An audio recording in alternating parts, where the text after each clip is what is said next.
you have created your own life on your own terms. Flamingo started as a way to bring myself back to life. I just wanted desperately to wake myself up. I'm so interested in the process of taking what it was to what it is. This is me selfishly now trying to figure out how to not just live a good life, but how do I live a great life? Well, I think it's refreshing to hear because sometimes people are nervous to admit that they do things selfishly. They were too big to take risks. They were too big to be vulnerable. They were too big to be personal. They were too big to be fast. And I think the same thing happens with people. I think that in many ways I was strong and brave, but where it really counted, like in the silent moments and in my dark shadow, I was a coward. So you conceptualize your content while you're in the shower. So where is the phone in the shower? Is it just sitting on something and you're just voice noting? No, I built Flamingo Estate is my home, as you know, and I built a shower with a big window outside so I could see the garden, and it sits on the ledge. Or I ride my bike. I don't have a car. I ride my bike everywhere. So also if I'm just on my bicycle, I'll think, and I think it's important. People can sniff out if something's overly marketed. So for me, everything's about sort of the, why we made this and why I love it. And so I'm always just dictating to my phone those things. And so the Instagram, the emails, the website, it's largely just stuff that I've dictated to myself. I think why I'm personally so inspired by you and your brand is yes, it's beautiful. Yes, the packaging is amazing. Your storytelling is amazing, but there's something, an undertone that you have created your own life on your own terms. And it's attractive because not a lot of people do that. Can you talk to us pre-Flamingo Estates? Tell us what the Richard was like before you were doing things the way you wanted to do. So I grew up in very rural Australia, and my mom and dad are farmers, and couldn't wait to get away from that. Just ran as fast as I could from dirty Australia, and lived in Europe, and then moved to New York, and I opened my agency when I was 28, and then spent the next, almost 20 years just building a business, working every weekend, working every night till 11 o'clock, just working. And I built a creative agency that was vast, and by maybe normal metrics, how dare I complain? Because I was earning more money than my parents ever had, and I was, working with brands I loved. I was so exhausted, and I was so out of alignment, and I was so tired. I was so overweight. Was so lonely, to be honest, and just was praying that my business would get sold, or that I would find a way out. And ultimately, and I write about this in my book, ultimately COVID demolished that business, and I sort of had to start again. And so Flamingo started as a way to bring myself back to life. I was just sleepwalking, and I was so lonely, and I hadn't had sex, and I hadn't tasted things and smelt things and enjoyed things. I had lost the thrill of life. And so not that it wasn't great. There was some amazing times, but I felt like at some point in that process of working very hard, I had lost the spark and was just depleted. So how does one find this estate? Is this something that someone sends you over Zillow? How do you find Flamingo maybe Estate? to take a step back for people that are not familiar with the estate, high level, how would you describe it to people who have never conceptualized it or seen it? It's my home. It's a weird property in Los Angeles. I found it through a friend, and came to put bees in this man's garden who lived there. This guy had lived there 65 years. And this funny little strange man. And I walked into the house, into the garden, and I was like, oh my God, holy shit. This place it was in terrible shape, but you could see at one point someone really loved it. And you could see that someone loved the garden, and the garden is my thing. And I was like, wow. And I made it my screensaver. I was like, one day I will live in that house. And I looked at it every day. And then, some years went by, and I ended up buying it. And it's, sort of well documented now, I wasn't really allowed to see inside the house before I had bought it. Was one of the conditions. And Why did you later? Why? I now know why. It's because it was a prolific porn studio for a number of years, 60 years, and porn. There was films there, and it's a very long story, and So it's they a whole didn't want chapter. you to see that work If you going peeked on? in the No, I window, think you I- might have seen me performing, Michael. They might have seen me performing. Probably more you than her. I think he was self-conscious about his house's history, and was a man that was living in a different era, and was very private about it. And I skipped in, and he's like, "Oh, I think you won't be too shocked," and so and then began what became years of planting hundreds of trees and bringing the house back to life. But there was a bit of a Julia and Julia going on, because I was also bringing myself back to life very much in that time. I was cooking and I was eating real food. I worked in fashion marketing my whole life, so I always thought I was too fat. I never enjoyed meals, and I ate and drank and had showers and just wanted desperately to wake myself up. And a long time before that became a brand, or a long time before we started selling that stuff, I just wanted to wake myself up again. And that happened from drinking and eating and smelling and touching, and just like, I think now my definition of success is life with all of your senses fully engaged. And that's something that's harder than ever today. We're living our lives through a little telephone screen. We're not engaging in the world. We're not breathing it and feeling it in a way that maybe people did, our grandparents did, or people before that. So, that was the start of this whole adventure, was that. I'm so interested in the process of taking what it was to what it is. And maybe you could really talk to us about the beginning stages. You mentioned planting trees, but there's obviously a lot of work that went into it. Did you have you mentioned you have a small team, but did you have help around you every day? Did you start alone? What's been the evolution of what it is to now? I think the main contribution came from a duo called Studio Co, who are French architects who designed Chiltern Firehouse in London, and Yves Saint Laurent's Marrakesh Museum, and a bunch of iconic video. That museum's amazing. Yeah, they're remarkable guys. I met them. I said, I have just bought this crazy porn palace, and their eyes sort of lit up, and they were like, "Oh, we're in Los Angeles working on a project. Could we work on it with you?" And I couldn't really afford them, to be honest, and we sort of worked it out. And one of the agreements was that we didn't put anything in the house, not even a teaspoon that we didn't talk about. And we traveled. My dream. No, it was amazing. And I really, really edited. And we got down to, we went to India, we went to Japan, we went to Morocco. We traveled everywhere, and we gathered up just the most wonderful collection of stuff. And the New York Times said that the house feels a bit like Epcot Center, in the sense that it's best places of the world kind of crushed together in one. And I think that's very true. We really, we tried hard to make this really special. I don't think this sort of house could exist anywhere except Los Angeles. And it's just a beautiful place. It's not large, but it's beautiful. Let me ask you this. When you approached this house, was there a business undertone? Like No. No. So you weren't content marketing to launch products. Oh my God, it was quite the opposite. I really had spent my whole life in the four walls of my office in New York. I had not left that building. I wanted to do the complete opposite. I really did. It was a very selfish moment on my part. I really wanted to just focus. I also spent years sucking up to people and kissing the ass of people. I was the head creative director, and I was the owner, and I was always out networking. Services businesses are hard. It's hard. It's the hardest.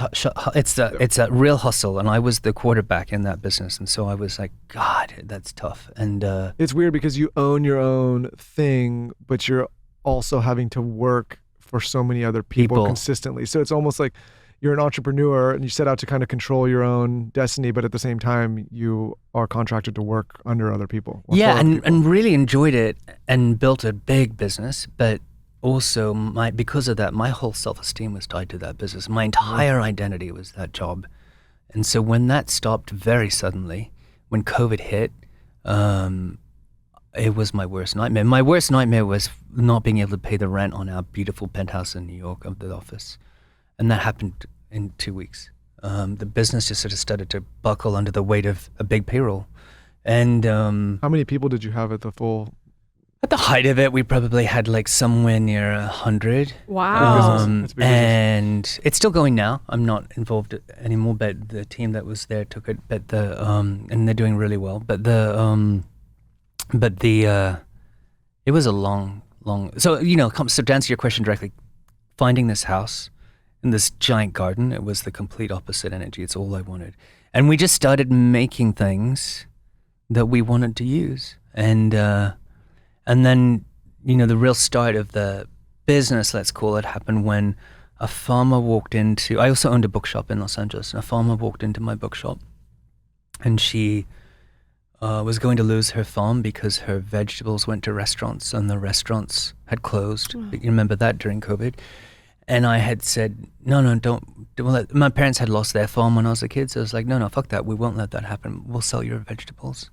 And I know how to sell things. And so that first Friday of COVID, I think she thought we could sell a dozen boxes. We sold, 300, and then 600 the next Friday. Well, then 200 of them were mine to my house, because I remember those boxes, and I was just going to say, what is the first product I bought? It was Vegetable one of your boxes. I forgot about that. And really no real knowledge. I mean, isn't that the wonderful thing? No knowledge of where this would end up. We just started helping her out. Harvey, my partner, designed the big outer box, which people Instagrammed at a time when no one had anything to Instagram. We were very lucky that became a bit of a viral hit. Yep. And then, we had to get a warehouse in Glendale, then a warehouse in Burbank, and the operations got bigger and bigger. At the height of it, we had to pick and pack vegetables out of Universal Studios because it was the only place big enough for all these farms to drop off their vegetables so we could sort them and put them into boxes. But you remember at a time when no one was shopping, when this was like a really different time. And it was such a funny boomerang moment because I used to work at Universal when I was filming TV commercials, and now here I am sorting vegetables. And so, so funny and wonderful. And then just all these people came out of the woodwork who were not working, and we built such a fast, amazing, wonderful community. And one farm became 2, became 5, became 10. Now we're 128 farms. And I just met these amazing people. And so before I even had the sense to think this is a business, it had become a really big business. And then in the most chaotic way. And then, but also under this sort of protective bubble of COVID where we had, I think, the ability to take some risks, to work in non-traditional ways. Most importantly, I wasn't looking left or right, up or down over my shoulder to see who else was doing something or how I was keeping up with them, or was I doing something better or was I doing something worse. I just put my head down and went to work. And I think that piece of information was the thing that kept us growing, was like, I often say comparison is the thief of joy. I really understood that in that moment, that the thing I couldn't do was try to emulate someone else's business or do something else. It was just like we were just running too fast. And then and this wonderful guy came in about halfway through this journey, and he said, I hear you're helping farmers out. Would you sell my olive oil? And I said, I'd love to, but I already have a couple of olive oil farms. We don't need any more. And he was walking out, and I thought, oh, wait, maybe we can make soap from his olive oil. And that's how we got into the beauty industry. And now we're 90% beauty in terms of revenue. And started to think, well, and also before that, the bath water from the house ran into the garden, and my roses were dying from the very expensive body wash I was using from a brand we all know. And I thought, and my roses are turning brown, and I was like, wait, oh, maybe it's all that body wash. And I thought, why would I use it on, and it was, and I was like, why would I use it on my skin if I can't use it on my plants? Uh-huh. And so before we thought of selling it, we sort of learned how to make soap. And then some of my colleagues made it better and better. And so by the time that farmer had walked in, I was like, okay, how hard can that be? And then maybe we can take the sage from the farmers or the lavender from the farmers, these regenerative farmers we met who are growing sort of food grade ingredients. I thought, why don't we make products from them? And so then, skip forward today and people are like, oh my God, why aren't you using palm oil, or why aren't you using this, or why aren't you using that? Why aren't you doing, we were never making it in the lab, but we were never using contract manufacturers because we never knew how to do that. We just naively did it the old-fashioned way, and so, which sort of saved us, and not just saved us now. No, totally. And now it's such a point of differentiation, and we're in Australia, we're here, we're about to go to Japan, we're in Europe. It's just sort of, it was shocking to me with fresh eyes how much shit is in the beauty industry and how much of it is not made very well, and how I say to people now that want to work with us, please do not come here if you're looking for innovation. There is nothing innovative going on here. We're just doing stuff the old-fashioned way. And maybe now that is the most innovative thing to do. A perfect advertisement for your products is my husband, who has the best hairline I've ever seen in my life. He does have good uses hair. your shampoo, your conditioner, your body wash. He uses all your products. We use your peppermint soap. Oh, the best. Do you know someone we make 100 bars of that peppermint soap at a time. And I made it because I'm not a morning person. I like a good slap in the face in the morning. Yeah, it does. And it's a big, big brick. And someone bought all 100 in one go. I put it on Instagram. Someone said, she bought all of them. So I got her number people have been reselling that soap on eBay. So I got her number from Shopify, and I called her and I said, hey, my name is Richard. I know you don't know me, but I own Flamingo Estate and I want to buy them back from you. I know you're reselling them and I'm happy for you to make money, but I want to control the experience. So, I'll give you some extra cash, but I want them back. What'd she say? She said in her funny Texas accent, she's like, honey, I'm not selling your soap. And I was like, what? Oh my God, hold on, wait. You gotta keep going. That was a good accent. And I was like, you're not? And she's like, no, honey, I smell so good. I'm using them as doorstops. And I'm like, doorstops? You have 100 doors in your house? She's like, yeah, honey, I'm from Texas. And I was like, God bless America. This is everything we need. Yeah, there's some big estates out there. Yeah. This is what is also so intriguing to me from a business standpoint is how will you continue and how are you continuing to keep the integrity of Flamingo Estates while also strategically scaling? It's because it's a seesaw. How do you do it? It's the number one thing. It's hard. And I think that, people used to come to the agency all the time. All these big businesses would come to us and they'd all have different briefs. They'd all have a different ask. But the one thing that they were all asking me was help us act small again. They were too big to take risks. They were too big to be vulnerable. They were too big to be personal. They were too big to be fast. And I think the same thing happens with people as it does with businesses. And so for me, it's about acting small, not being small, but acting small. Business has been doubling year on year, every year. We're getting to a point now where we are getting big, which I'm very grateful for, but we're very small, acting small. I write the copy. Harvey does all the design work. We have a very small team. So I think it's keeping that stuff close. I think that's the answer. And it's my home, and we don't make anything we don't use in my home. Everything we make, I use. You might be the perfect person to talk about this, because we talk to a lot of entrepreneurs in the show and in our private life, and I think there's this idea that everyone just wants to scale, big, and I always get down to the point like, why? It's why? Also, I think, and this is a whole other episode. Once you take someone else's money, once you get investment, the pressure to grow is obviously just a very real thing, and that becomes a question about margins. It becomes how cheap is cheap. I have said this before. I went to a meeting with someone for investment, and they said, what's your margin on your hand soap? And I gave them the number. It's a totally respectable number. And she said, she kind of laughed and said, don't come back here until it's 90%. Oof. It can never be 90% on hand soap because we'd fuck the farmers we work with. We have to pay people. It would just be what all those other products It'll be made in Yep. not somewhere that's not here and not with regenerative ingredients. So I think there has to be a big sea change with the way we shop. And this, and I talk about this a lot in the book, this race to the bottom. You know, what gets me so angry is the amount of people that complain about the price of things, of our things. And, you know, that a big box of regenerative vegetables is $120. And then the markup we're making on that is minuscule. It's tiny. It's a shaving of the top. And yet the markup on a Tom Ford fragrance or on your Chanel bag is 500%. Yeah. And no one complains about that. We don't complain about the cost of luxury goods. We don't complain that there's a $1 million bag at Louis Vuitton.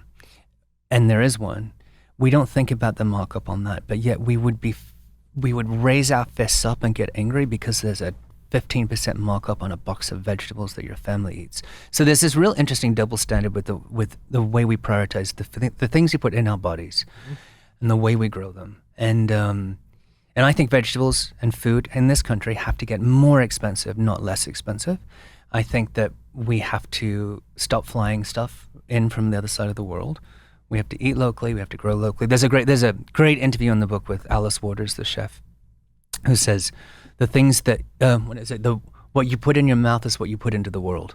And what she means by that is in the 50s when processed food and fast food became readily available, we digested the values of that food. Cheaper, faster, more for less, in the rest of our lives as well. And so I think they have words to live by, which is sort of trickles down to everything else that we make that's not food related, that's beauty related or anything else. But I think people are starting to wrap their heads around the idea of getting a better quality product, the safer ingredients that are more organic in order to protect the most important thing, which is your health and longevity and your time on this planet.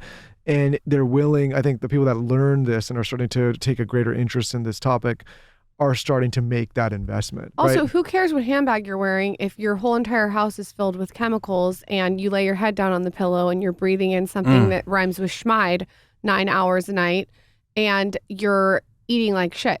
We say that here in comfortable Los Angeles, but there's a lot of people who don't agree with that and vote with their wallets and will happily pick up the poorly made thing at Walmart. And I understand that, and we're very privileged, and we're sitting here on high saying this stuff. I just think there needs to be a real sea change in the way that we buy products. We need to buy less stuff, and we need to buy better stuff. We all know that. And I think there has to be a sea change in the way that brands are funded, because the headwinds on making stuff the right way get very strong once you take on someone's money and you need to make your margins. I know that with my full heart. And we say that all the time. I said for founders that listen to this show and they're thinking about taking on capital, just know that there's someone with a completely different incentive than you. Maybe there's an aligned incentive, but that exercise is an exercise in numbers and margins and multiples. Yeah. And I will build $1 billion brand. I know that. I'm very sure of it. But not because I'm greedy, because I want to source and make things the right way in the beauty industry, because no one else has really done that. And then turn around to L'Oreal or whoever else and say, look, someone else can do it too. And no one else has. And so let's build a very profitable, big business with really high standards, and let's do that properly. And that excites me. And that's sort of I'm happy with through sort of the porn talk and the house talk, all that stuff, because really my focus now is on how do we achieve that, and how do we build and scale in a different way. What is the Richard Flamingo Estate experience? And maybe you could talk about, is it the same as it was 4 years ago when someone comes to Flamingo Estate? Because you can't just go, right? No, you can't. Okay, so it's my home. Yeah, it's your home. So people try. Can I show up at the door? You can't just go. People do. They do? Yeah. Oh, wow. You got some stalkers, Richard? A lot of people have come to just get their Instagram photo, and we get that a lot. But what's your question? Sorry. My question is, what's the curated experience for a friend of yours that's coming to stay for the weekend? What can they expect? I mean, honestly, that's the stuff that we do for ourselves. A hot bath, always. I always love cooking a meal for someone. I do it myself as much as I can. What are you cooking? Oh, whatever's in season. I mean, we're so spoiled. We've got all these farms at our fingertips. I also have a beautiful vegetable garden. I have a great team that runs the orchard and the vegetable garden now. And so we've got no shortage of fresh stuff there. It's always nice. But yeah, I think the thing is, like, again, about acting small, we try to keep it very simple. We really are not very fancy at home. But it's a very true place. Yeah. What's your drink of choice? If Martha Stewart's over, what's your drink of choice? Are you guys having wine? Martha likes a tequila. Okay. So she's been over a few times. We've always done a tequila, blood oranges if we've got them. Sounds delicious. Maybe we've got a great chili farm in one of those farms I mentioned is a chili farm in Mexico. The Gabino family has this farm in the highlands of Mexico, and they grow the most amazing chilies, and they smoke them with a applewood smoker, and we make spicy olive oil and salsa macha and stuff like that from that stuff. But also, I love putting those in a margarita. Yeah. What's the seasonal dish that you're making right now for like the Christmas season? Well, what was I making this weekend? You know, it's cold here, and it's not cold often in Los Angeles. And I do love a chicken pot pie. I've been making that this week. Yeah. That's so good. And you're in the kitchen cooking and yeah. That's incredible. Of course. Well, if someone's listening and they're like, I want to leave my job, I'm done with it, I'm done with corporate America, I want to go open up a farm. Or maybe they just want to go buy a farm and do what you've done. Yeah. What would you caution? Like, what are the pros and the cons and the tips? I mean, I don't know. It's different for everyone, and I don't want to give everyone advice. I know that I know how hard it is to be a farmer. My parents are farmers. I know how hard that hustle is. I'm not a farmer. I'm lucky that we've fallen into all sorts of verticals because of my property. But I think that would be my first thing is like, how do you monetize that business? Is there other ways outside just selling the produce, or what are you doing? I know it's tough for people. It's tougher than it ever has been to be a farmer in this country. And so I have my full hand on my heart, like my hat off to all those people who are making stuff in the land and growing stuff. It's tough. Yeah. In your book, you have interviewed some incredible people. What are the ones that really resonated for you? What are the little tips and hacks and tricks that you were like, wow, this is really incredible and different? Okay, so I wrote the book. I wanted the publisher wanted another cookbook, and then I wanted a gardening book, and I was just trying to figure out how to firstly write about plants. That's what I really wanted to do, but also at the same time, I was really self-conscious that maybe Flamingo Estate was a COVID baby. Maybe it was a shot. Maybe it was a lucky strike. Maybe I just got lucky. Maybe it's all going to disappear, but like all those other brands that I saw in COVID that have now lost their luster. I had such anxiety around that. So for me, the book started as, how do I find people who have built a world and then built a wall around it and told everyone to fuck off? And how do I meet and talk to my heroes who are operating at such a high vibrational energy? You know, you meet those people who you hang around and you're like, shit, I feel so much better, healthier, more alive because I spent an hour with you. You know, we all have met those people.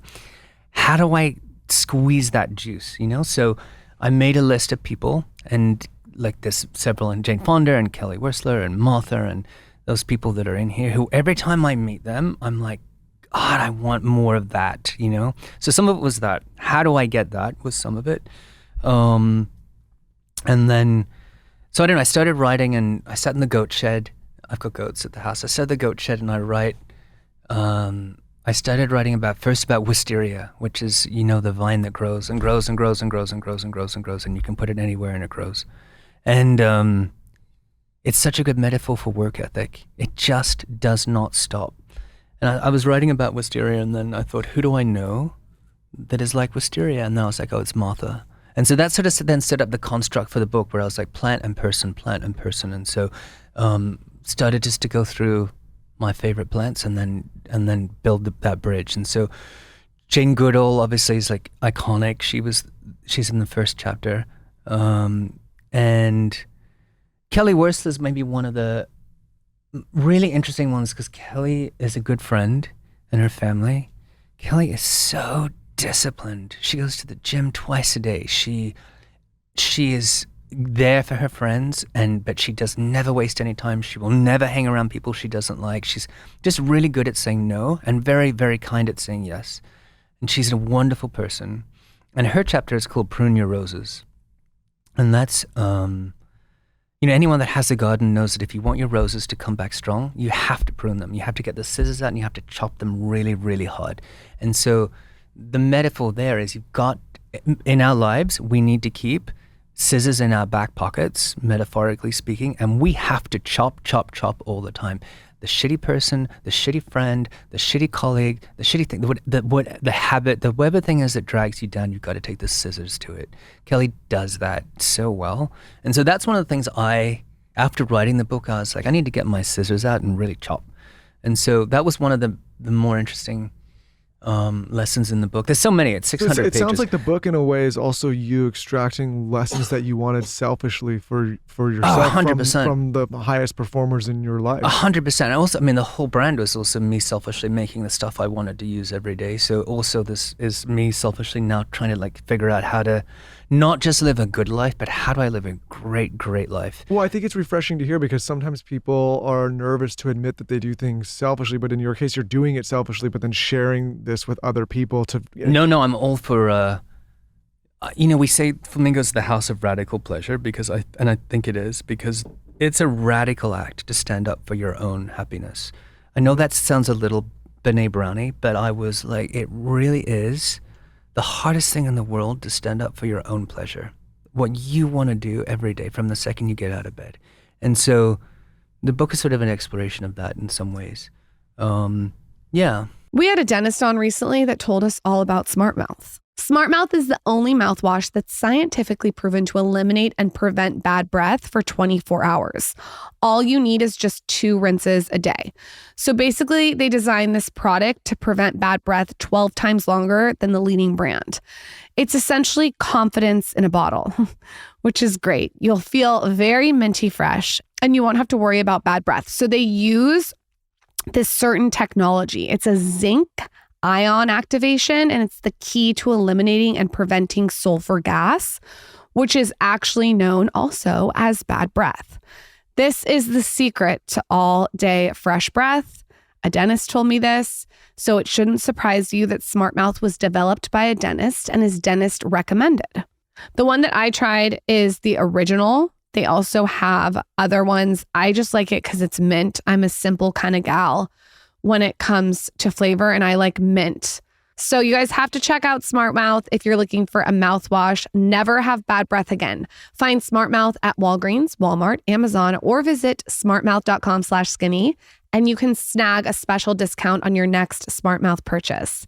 That's www.smartmouth.com/skinny. Don't miss out on 24-hour fresh breath. Your mouth will thank you. I am telling you, I'm going on vacation and I went on this site and screenshotted the chicest handbags. I was like, I need this, I need this, I need this. So the one that I got for my trip is like a sparkly upside down triangle. It's by Prada. It's baby blue and it's so vacation-esque. I also renewed the bag that I have, which is a striped little Celine drawstring bag. It's perfect for vacation. It's perfect for travel. I'm very excited about these 2 bags.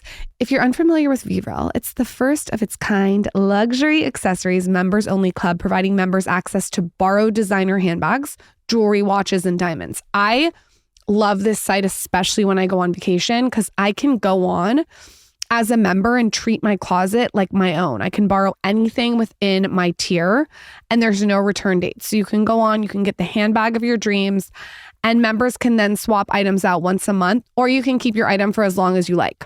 The membership starts at $45. There are so many good handbags. You guys have to go check it out. Go to Vivrel.com and apply for membership today using code SKINNY. You get 30% off 4 months of membership. The code will also allow you to skip the Vivrel waitlist. That's Vivrelle.com. Use code SKINNY. You get 30% off 4 months of membership. Vivrel.com. One of the things that upsets me so much is when people are not able to keep their hard-earned money. Everybody works so hard to generate an income. It's so stressful. Managing money can be such a point of stress for couples and individuals. I know personally that before I had financial literacy, I was stressed all the time about money. This is why I love talking about YNAB so much on this show. YNAB, spelled Y-N-A-B, is a life-changing app that helps you do what you want with the money you have. You'll create flexible plans for your money through a simple practice of giving every dollar a job, keeping you focused on the life that you want. So whether you want to cover your mortgage or your rent or fund your 401k without sacrificing dinners with friends or that long-awaited trip abroad, YNAB will help you stop wondering where your money goes and help you start deciding where it'll take you instead. Like I said earlier, so many people are stressed about money. 92% of users report feeling less money stress since using YNAB. The average YNAB user saves $600 in their first 2 months and $6,000 in their first year. Imagine what else you could do with an extra $6,000 in your pocket right now. Life is short. Spend it with YNAB. Of course, we have an incredible offer for our listeners and viewers. TSC Him and Her Show listeners can claim an exclusive 3-month free trial with no credit card required at www.ynab.com/skinny. Again, that's ynab.com/skinny. TSC Him and Her Show listeners can claim an exclusive 3-month free trial with no credit card required at www.ynab.com/skinny. Again, that's ynab.com/skinny. Check it out.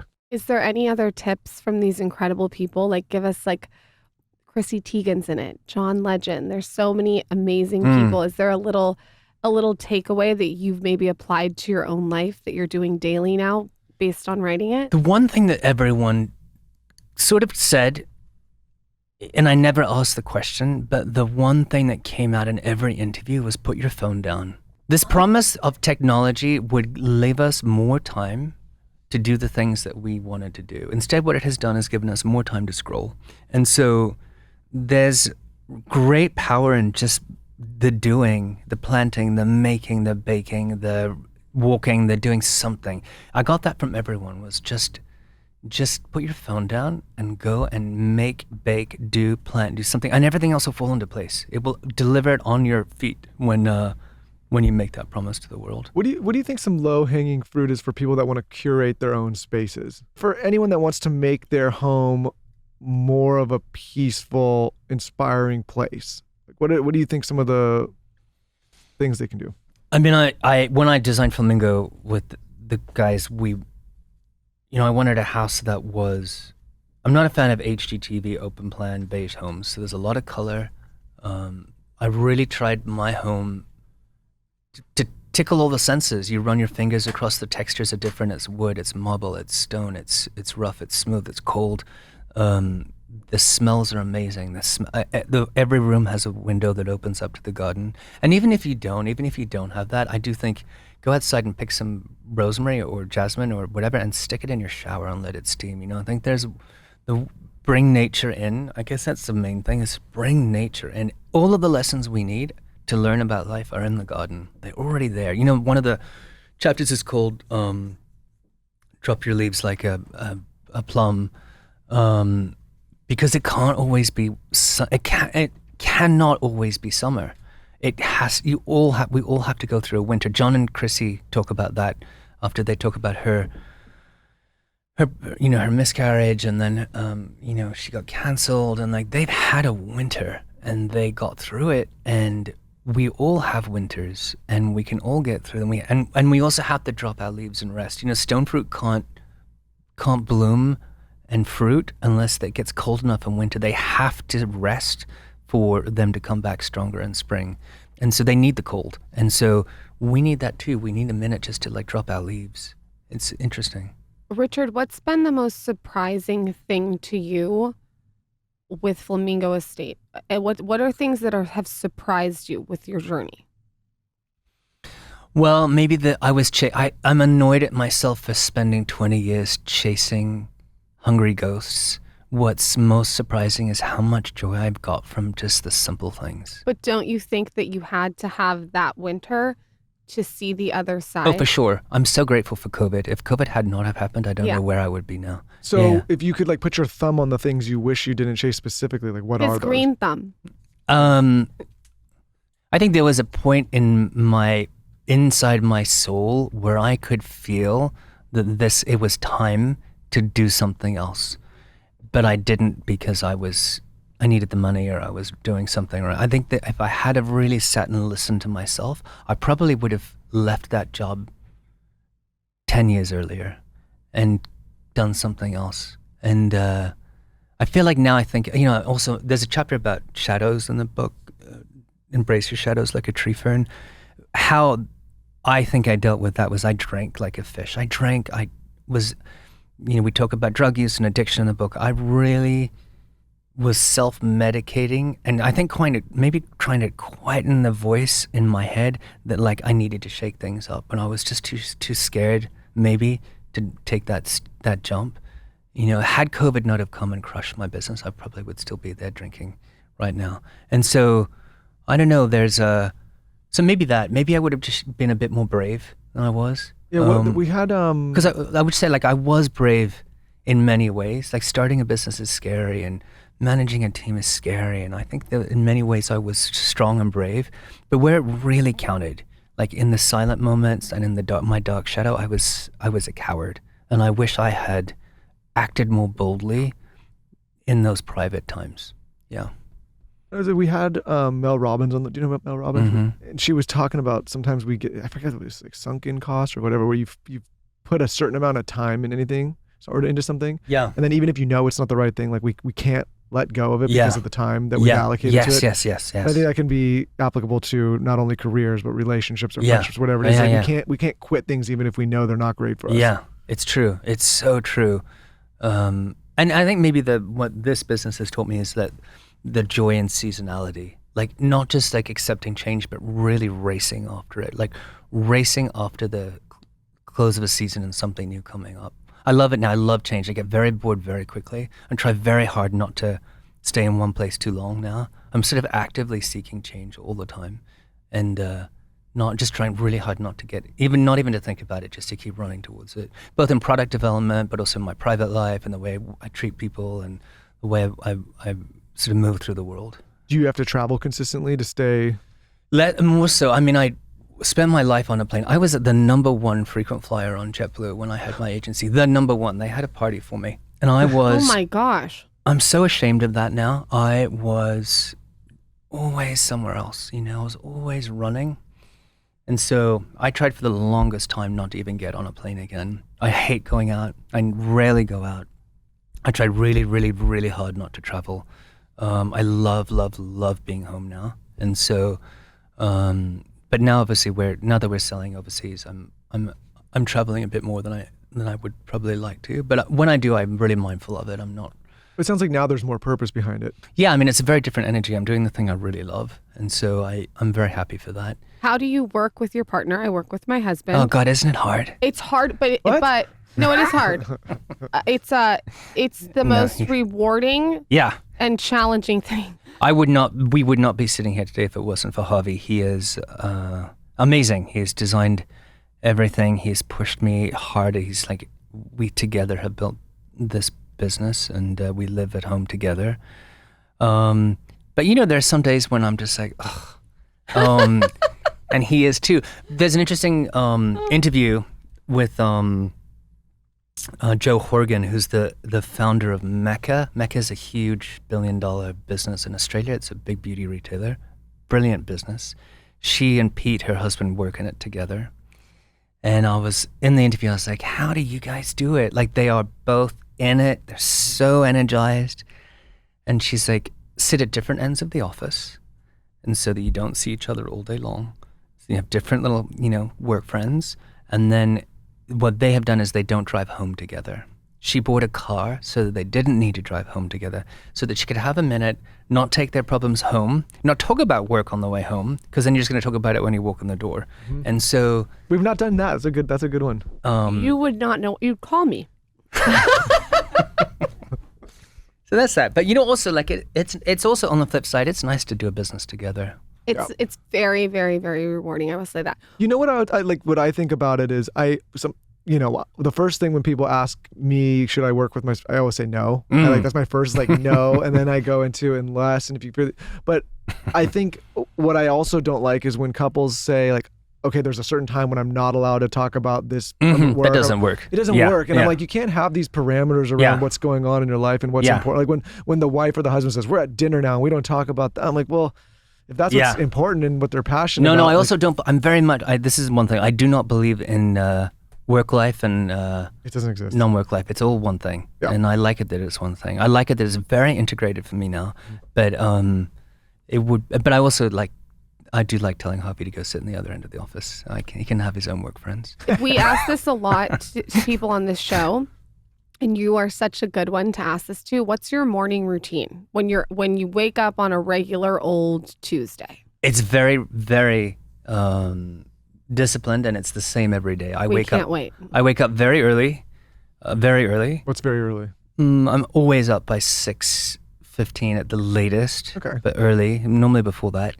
I go make coffee, and then I get on my bicycle and I ride to the gym because I don't have a car. I told you that. And so I cycle for an hour, and then I get to the gym, I work out, and then I cycle to work. And that's been my routine for Monday to Friday for a while. If on the weekend, the first thing I do is get up and I feed the goats. Okay, I was going to say, what about the goats? And then also, when you say you cycle to work, isn't work at your house? No, so we have an office not far away now. So okay. I have to ask you a couple questions. Are you like lighting your tomato candle and then heading to the kitchen to squeeze the goat's nipple to get the milk for the coffee? It's udder. Or not, whatever. Is it called the udder? Like, I need to know, like, what are the little, are we like in the shower with the rosemary? Like, okay, you got to tell us like the details. No, the candle's on. Okay. The coffee is the coffee I make and sell. We roast our coffee every Tuesday. It's great coffee. I have not tried your coffee. The coffee is fucking great. I'm a real coffee snob. Is it like mold free, all the checking boxes? Yeah, but you should also drink coffee within like 3 months at the very maximum, but you should drink coffee when it's freshly. I'm getting your coffee tomorrow. That shit that sits on the shelf for 6 months, like it's already terrible. No, you need to have freshly ground coffee, freshly made coffee rather, roasted coffee. Our average order value with your company is just going up. Is there goat milk in it? No, we don't use goat milk. Okay. But everything else in the kitchen is stuff that we grow or make. And what do the goats do at your property? Are they there just for the goats, friends? Or? So the first goat was sort of a gift from a farmer that we helped out, and I was like, oh my God, what are we gonna do? And then obviously he needed a friend, and then they had 2 more friends, and so now their goats have they're just pets. Kind of, but I do love them very, very much. They're beautiful. They're just like I go sit with them, and on the weekends I spend time with them more, and there's a real simple joy in having some livestock on your property. It's grounding. Yeah. Sometimes I actually said, like last night it was so cold and I said, Harvey, I could just get a sleeping bag and go down and sleep with the goats. Yeah. Like I really... You can get whatever animals you want if you participate in it. Because she does this thing where she says she'll help and then it's literally just me with the animals. It's not... I'll help with the goat. You won't. And the dogs. Are you eating something from the garden in the morning, or do you wait until later? What are the like foods that you're reaching for in the morning? In the morning, I have a cup of coffee and I normally am on my bike. I normally don't eat, and then I'm out the door.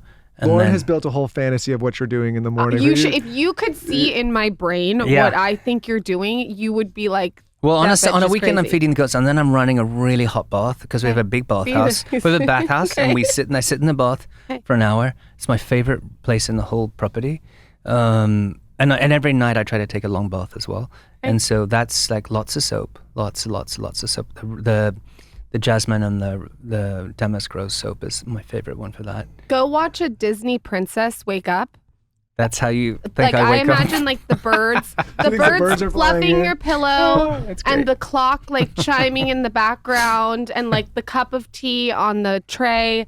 It's really crazy. Okay. I like to make Harvey breakfast in bed on the weekends. I do that a lot. Okay, see, I know there's stuff. I do that. Yeah, I do. I know there's stuff. I think that my mom and dad used to bring my brother and I a cup of tea in the mornings when we were little kids on the farm, and I think even just making a cup of coffee for someone is the greatest act of service to get their day started. I make a cup of coffee every day. You don't even drink it. Hold on though. To get him to do this has been like he does it now. I do it. And every morning he'll be like, do you want a cup of coffee? I want a cup of coffee even if I don't touch the coffee. It's the act of having you make the coffee that I like. I don't care about the coffee.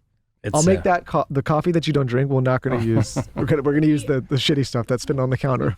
This is for anyone that feels like they're low energy, has that midday slump, get headaches, just feel like you're kind of having brain fog. It's likely because you are not properly hydrated. This is why Lauren and I love talking about Element and have been Element partners for such a long time on this show. Element helps anyone stay hydrated without the sugar and other dodgy ingredients found in popular electrolyte sports drinks. And Element is a zero sugar electrolyte drink mix with sparkling electrolyte water born from the growing body of research revealing that optimal health outcomes occur at sodium levels 2 to 3 times government recommendations. They come in these individualized sticks that you can take on the go. You can take them when you travel. You can bring them to work. You can bring them to the gym. The way that I take them is every single time I start to feel a little bit of a slump or feel like I'm not hydrated properly, I just dump a little bit into my water, swish it around, and then drink it down. I immediately feel better. My headaches have gone away. I have very few of them today, and I used to get them all the time. This is going to give you more effective workouts, better recovery, so many things. Also, if you're one of those people that gets that midday slump at work, instead of grabbing the coffee, it's likely a better option to hydrate with a little bit of Element so that your body is properly functioning. What I love about working with Element is you can try it totally risk-free. If you don't like it, they'll refund your order, no questions asked. And right now, Element is offering a free sample pack with any purchase. That's 8 single serving packets free with any Element order. This is a great way to try all 8 flavors or share Element with a friend. Get yours at drinkelement.com/skinny. This deal is only available through our link. You must go to drinklmnt.com/skinny. Again, it's drinkelement.com/skinny. One of the hottest things in my house, truly one of the hottest things, is my cookie granola. Let me tell you about this cookie granola. It is by Purely Elizabeth. She came on the show and she was like, Lauren, you have to try this. Your kids are going to freak out. It is the best hack for parents. The one that my kids like the best is the chocolate chip cookie granola. But don't sleep on the oatmeal raisin. It's so good.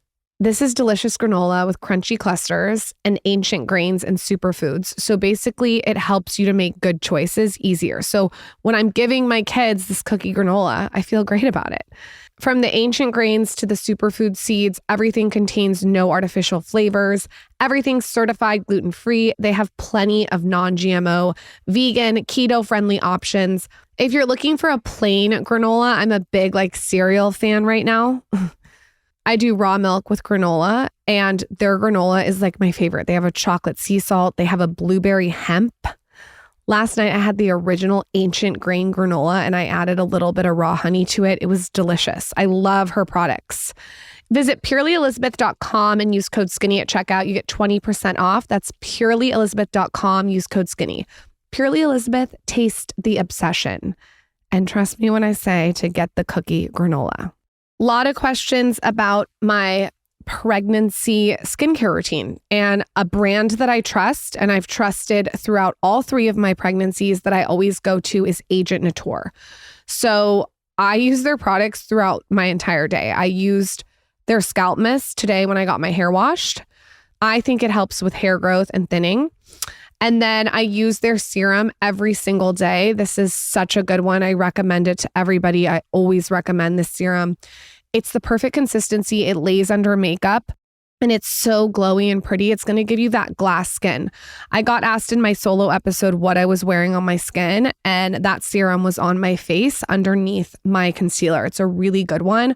I feel like it boosts the plumpness of my skin, and I love the ingredients in it. And then I also use Agent Nature's Calm Beauty.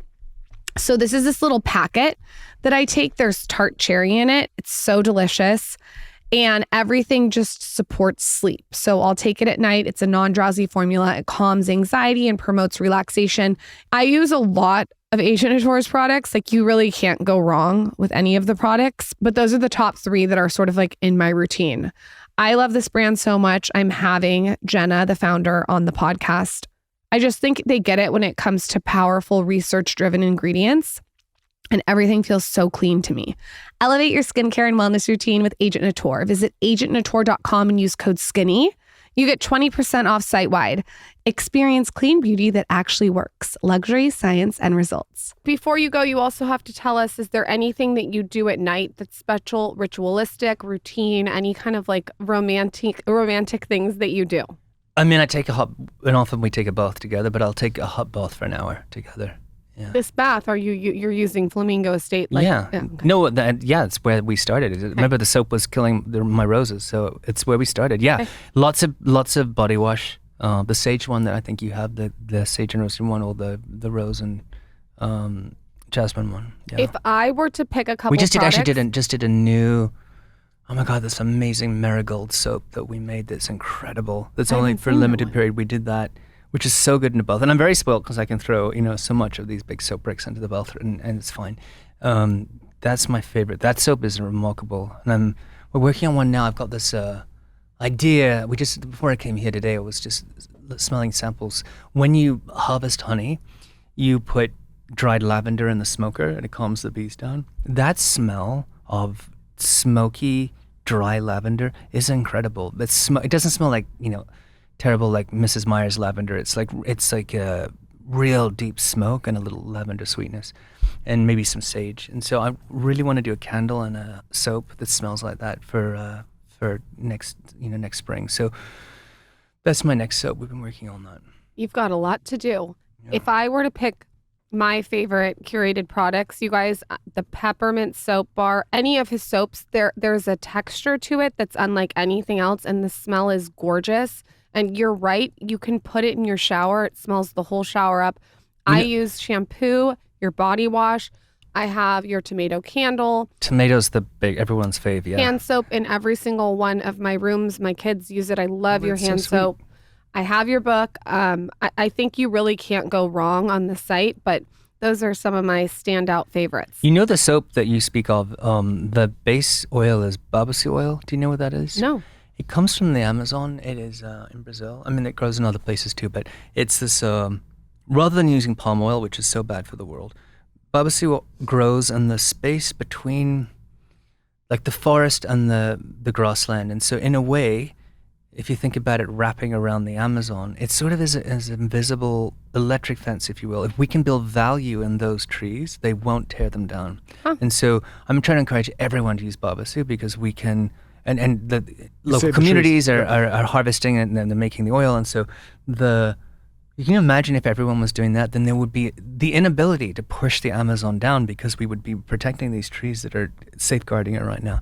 And so babassu's an amazing oil. I met there's the guy in the book that if you're listening, Dial Soap, take note. The guy there's a wonderful interview with this guy in the book, Gonzalo, who, oh my God, and this is the thing, actually, it's easy to talk about the celebrities in the book. There's other people in there who move me greatly, who are not rich or famous. But Gonzalo and his wife bought 900 acres in Mexico and in the Yucatan Peninsula, and they in the middle of this giant Disney forest, there's like 20 acres that are flat, naturally cleared.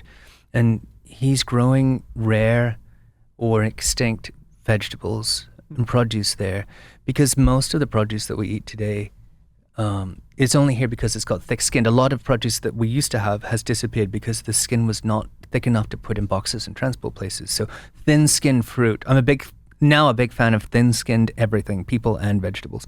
But thin-skinned fruit. What's a thin-skinned? Is kiwi thin-skinned? No. But there's like different types of like tomatoes that are very brittle that we like, and wonderful stuff like these weird different colors that we've never seen before that Gonzalo's growing. There's amazing stuff. And he's been on contract. He's been growing some for the guys from Noma, the restaurant that we all know of, and some other places. And he's been experimenting with very rare or near extinct produce, and he's growing it there. He's such a nice guy. And one of the people I've met who impressed me the most, and again, like living purpose is this word that we throw around that's so scary for people, and we get so hung up on it. Like, am I living my purpose? Am I living my purpose?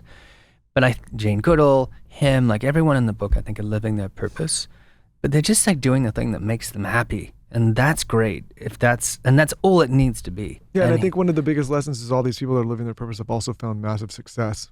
Yeah. Without necessarily like putting that as the first thing. But the success is different for everyone. You know, Gonzalo's success is just bringing back a rare species versus. Sure, I didn't mean financially. I just mean like, we know of these people and we know about their lives because they've kind of chosen these maybe unconventional paths to attack that purpose, but they've like in their own lives now they're happy and successful and all But those it's things. hard. Like I think there's another conversation with this wonderful guy, David Leon, who's one of my biggest role models.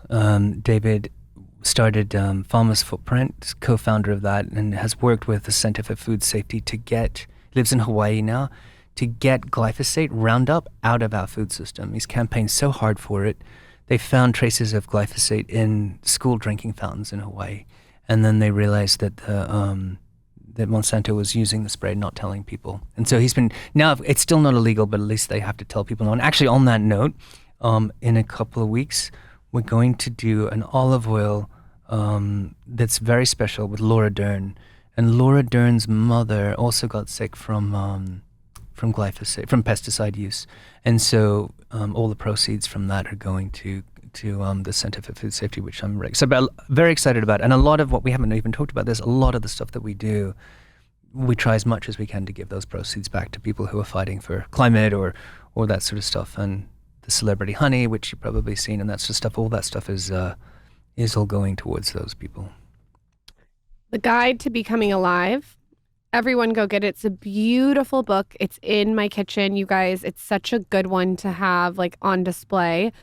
And I also like your other book too. That's a good one too. You can't go wrong.